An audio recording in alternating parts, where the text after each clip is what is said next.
Mipango ya halmashauri kwa mwaka wa fedha 26/27 tumeweka fedha kiasi cha shilingi milioni 25 kwa ajili ya kuanzisha kitalu cha halmashauri ambapo tutawezesha miche 500,000 kwa wananchi na tutaigawa miche hiyo bure ili kuendeleza hichi chanzo. Tunajua sasa hivi uvunaji umekuwa mkubwa kwenye halmashauri ya wilaya Kilolo. Sisi kama management tumeona kuna haja ya kutoa hii miche bure ili wananchi waendelee kupanda na hichi chanzo kiendelee kuwa ni chanzo cha kudumu. Na pamoja na hilo tumeona kupitia chanzo hichi tunapata fedha nyingi zaidi ya bilioni 1 inatoka kwenye chanzo cha mazao ya misitu. Sasa tumeona na sisi tuwarudishie wananchi kwa kuwapa miche bure ili kuhakikisha wanaendelea kuipanda miti ili chanzo kisife. Majina yangu naitwa Amani Nelson Shukia, ni diwani wa kata ya Ng'ang'ange. Na katika kikao chetu cha baraza la madiwani tumeweza kupitia maeneo mbalimbali na tumeweza kupitisha bajeti ambayo inagusa maisha ya wananchi wa wilaya ya Kilolo katika maeneo mbalimbali. Lakini pamoja na hilo tumeweza kugusa katika eneo ambalo linagusa uchumi na kuongeza mapato katika halmashauri yetu, mazao ya miti, hususani kilimo cha miti.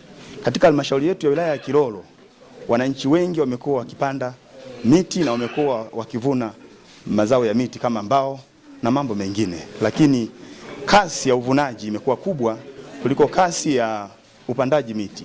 Lakini tunashukuru kupitia baraza hili tumeweza kupitisha mpango wa kuwatika miti na kuwa na ugawaji miti kwa kila mwananchi ndani ya halmashauri yetu kwa kipindi kinachoendelea.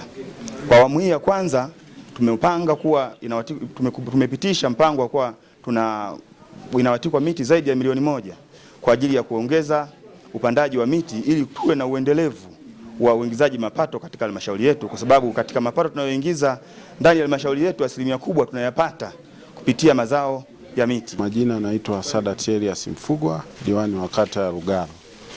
Leo hii tulikuwa na baraza letu la madiwani ambalo lilikuwa ni baraza la bajeti kupitisha mpango wa bajeti wa 2026/27. Kimsingi tumepitia bajeti ya mwaka uliopita wa 25/26. Tumeona kuna maeneo ya vipaumbele yaliyotekelezwa na maeneo ambayo yamekuwa na changamoto, miradi imetekelezwa kwa uhafifu. Lakini baada ya hapo tumepitisha bajeti yetu ya mapato ya ndani bilioni 7.1, lakini pia bajeti kutoka serikali kuu ambayo inajumuisha bilioni 56. Maeneo ambayo tumeona kama baraza yanahitaji vipaumbele, moja ni kuweka mkakati wa kukusanya mapato ya halmashauri ili hiyo miradi iweze kukamilika.